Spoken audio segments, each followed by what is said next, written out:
মুন্নি ঠিক আছে, তাহলে তুই স্কুলে যা। ঠিক আছে মাইশা, তাহলে আমি গেলাম, টাটা। আজকে স্কুলে অনেক মজা করব, টাটা। যা শয়তান, শয়তানটা গিয়েছে রে, চল বাসায় চল, ও থাকলে অনেক ভেজাল হয়। স্কুল তো ছুটি দিয়ে দিয়েছে, যাই একটু খেলবো। আরে ওইখানে কি আয়সারা গাড়ি চালাচ্ছে, যাই আমিও গাড়ি চালাবো। এটা এখানে রেখে দিই, এরপর ওদের সাথে খেলবো। আরে আয়সা, আরে আয়সা, আমাকে খেলতে নে না, আমি তোদের সাথে উঠবো।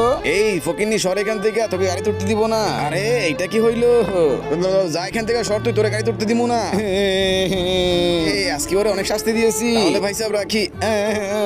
আরে কি হয়েছে তোমার? মামা আয়সা না গাড়ি তুলতে দেয়নি, আমাকে ধাক্কা মেরে ফেলে দিয়েছে। চল তুই আমার সাথে, আজকে ওদের খবর আছে। বন্ধুদের পর যা হয় তা দেখলে তুমি সত্যি সত্যি অবাক হয়ে যাবা। বন্ধুরা, তোমাদের কাছে কোনটি সব থেকে বেশি দামি, মা বাবা নাকি টাকা? যদি তোমরা আমার মতো মা বাবাকে ভালোবাসো তাহলে অবশ্যই একটা লাইক আর চ্যানেলটা সাবস্ক্রাইব করে দিবা। যদি না করো তাহলে আমি ভেবে নিব তুমি টাকাকে ভালোবাসো। আর কমেন্টে আই লাভ ইউ মা বাবা লিখে যাও। দেখো মামা, ওই যে ওইটা চালাবো।